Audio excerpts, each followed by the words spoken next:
Hi, I'm Coach Corey Wayne, and this is my video coaching newsletter. And the topic of today's newsletter is going to be women can't control who they're attracted to.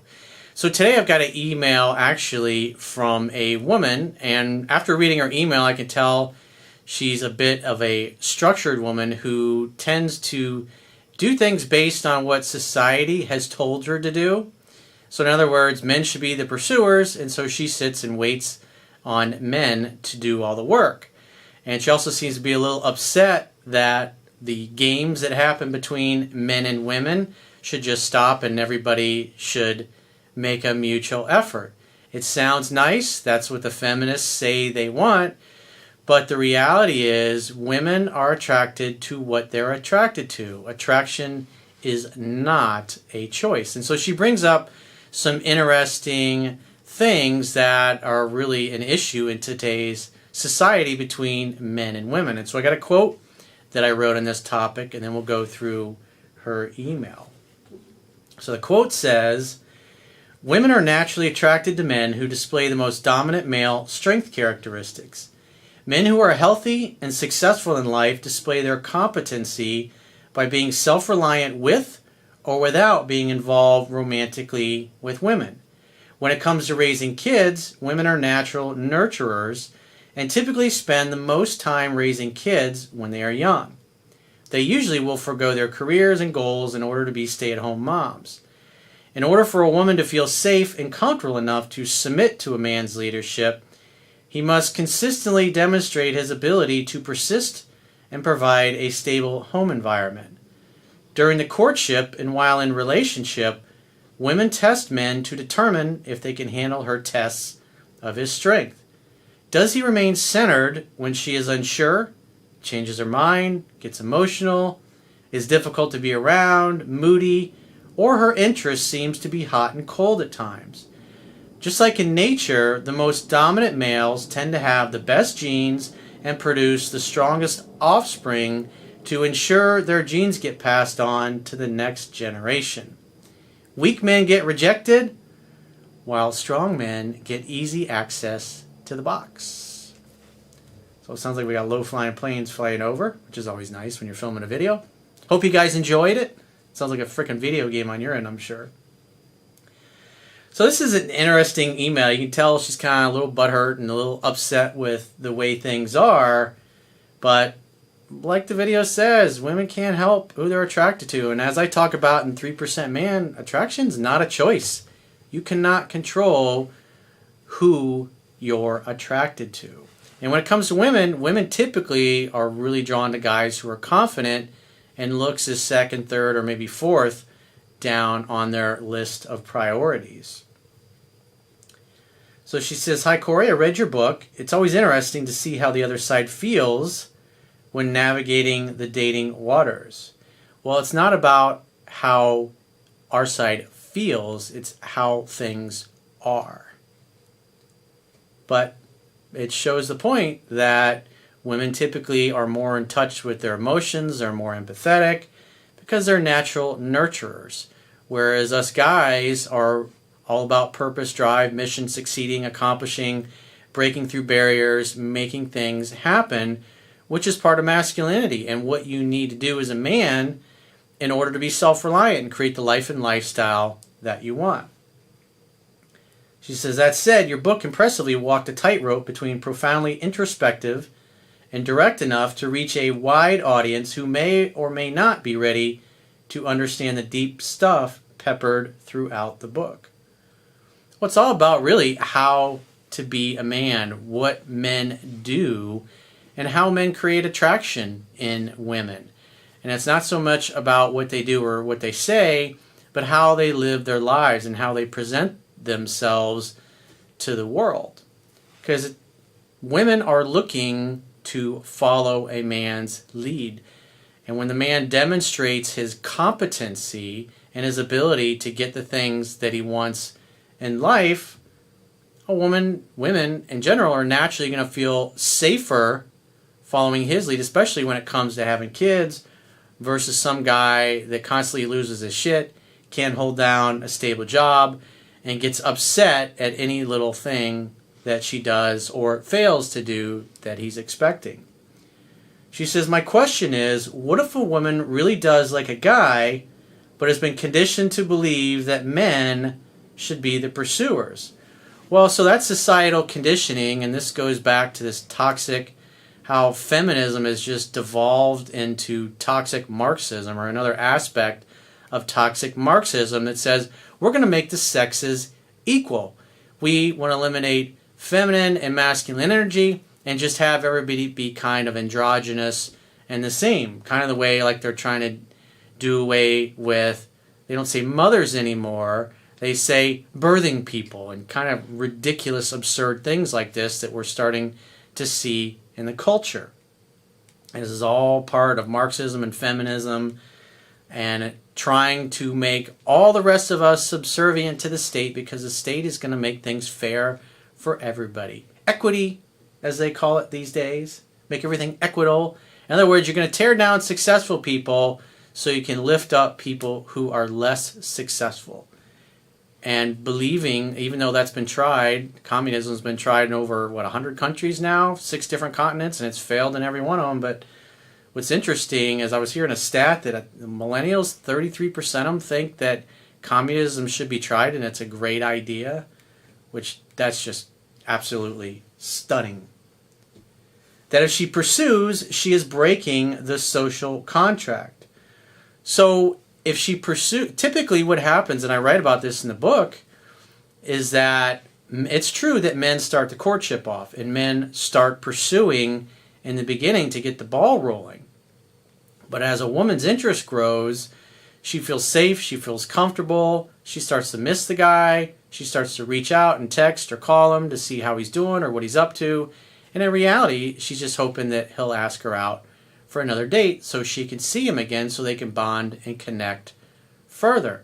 And as the weeks go by, typically what happens is it might go from where you start dating once a week to twice a week to 3 times a week, and that's facilitated by a woman's interest growing, because as her interest grows and you spend more time together, she contacts you more and more until it gets to the point where you're hearing from her 2 or 3 times a day.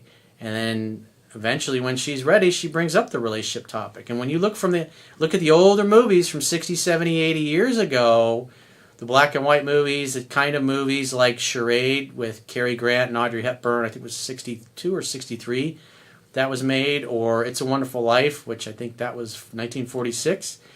What you notice is that the women are always trying to get the men's attention.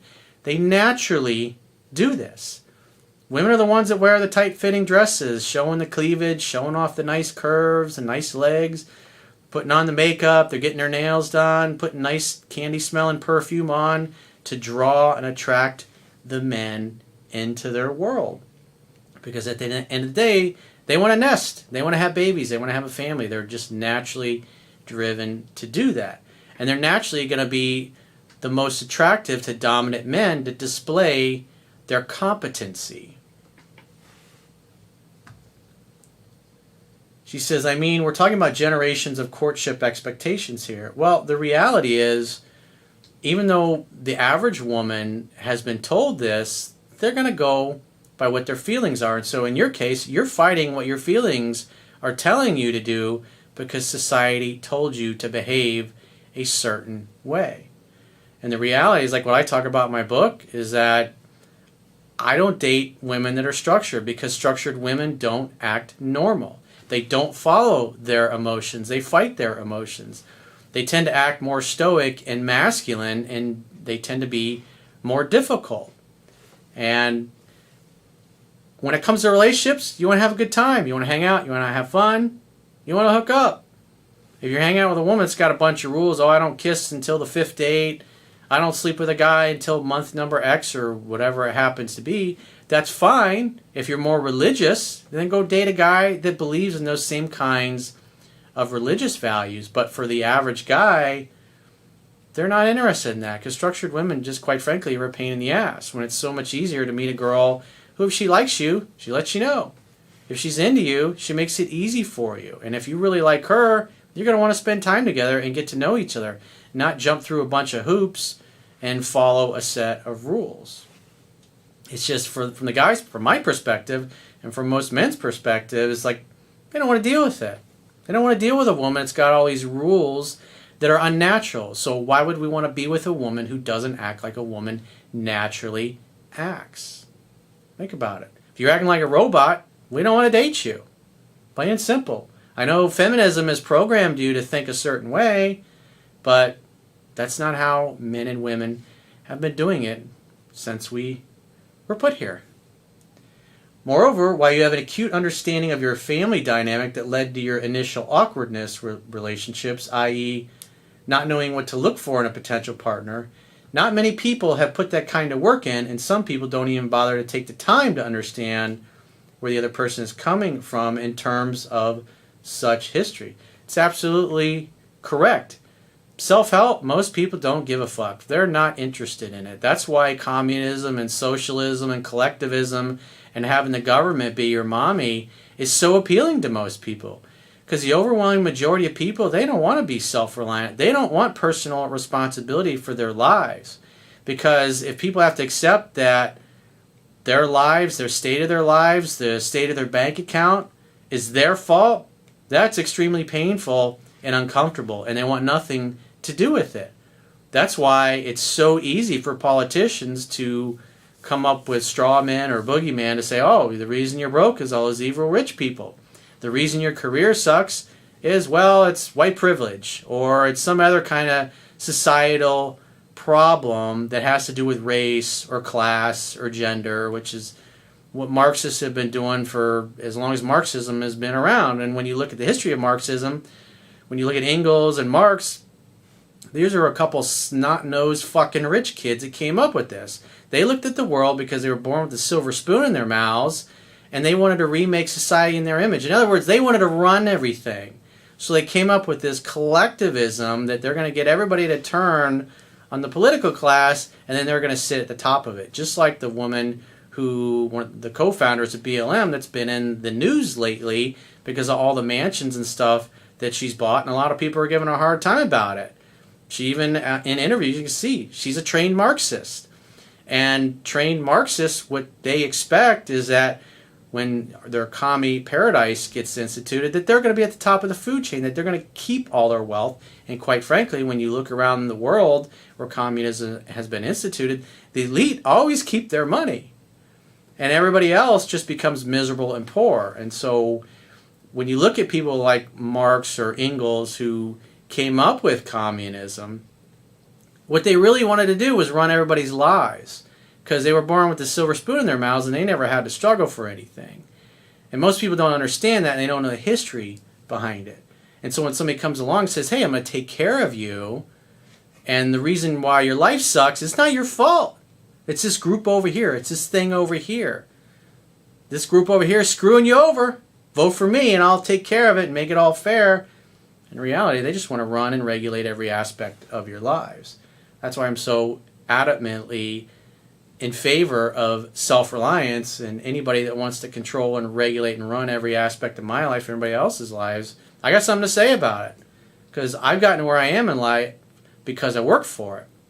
But, back to self-reliance, that's why most people don't want to do it. It's hard.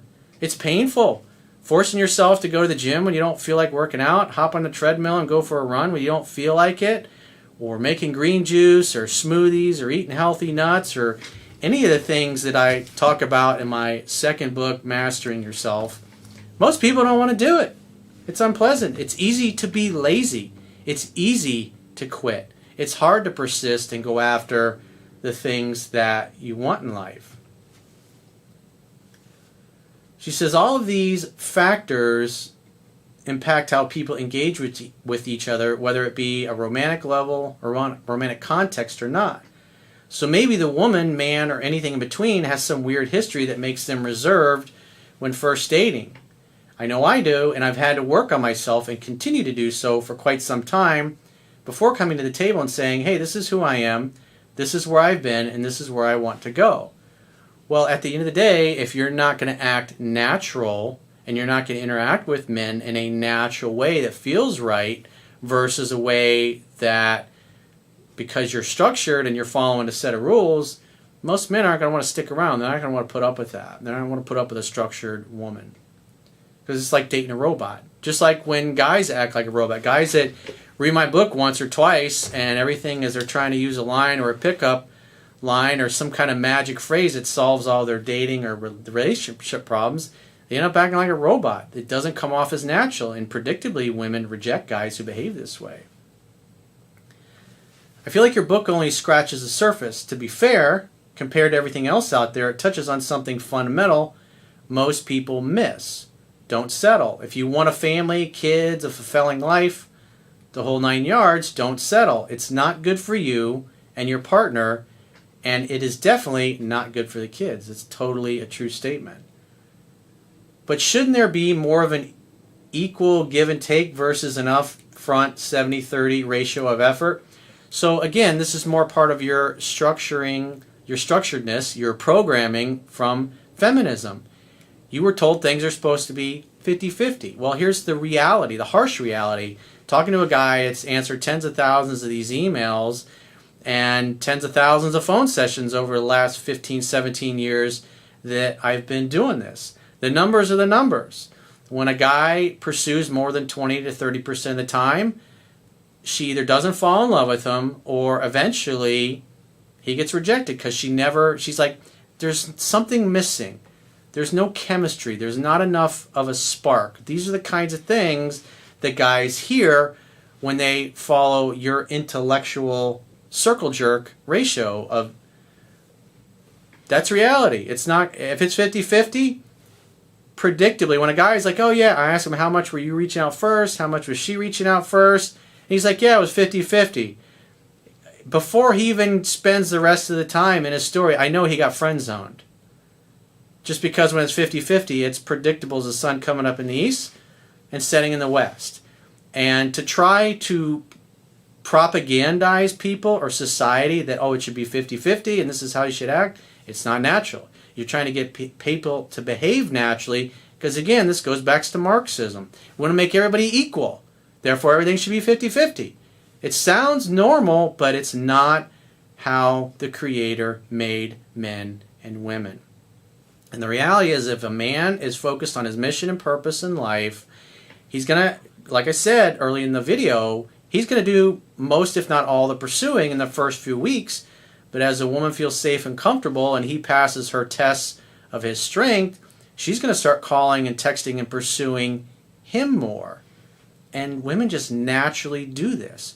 Women that listen to all this feminist crap, they act like robots and they get rejected. And they have a hard time getting guys that want to date them consistently because they act like a bunch of robots. They don't act like normal women.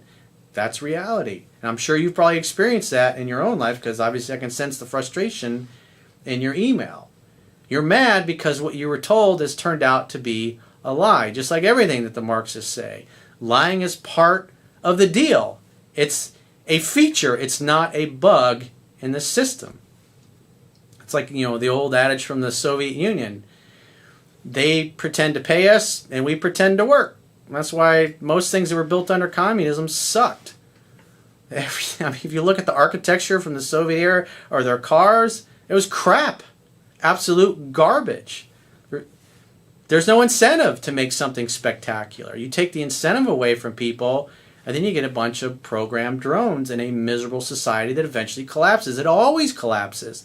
It always collapses after tens of millions of people have been murdered or genocided, whatever you want to call it. That's reality. That's historical reality. I did a documentary on it called Socialism and Capitalism, which you can watch on my YouTube channel.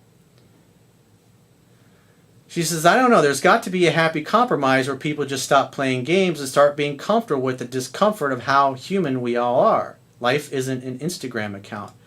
That's great to wish that people stop playing games, but the reality is, especially when it comes to women, women test men. They test their strength to see if they're competent or not, if they're competent at getting the things that they want in life or not.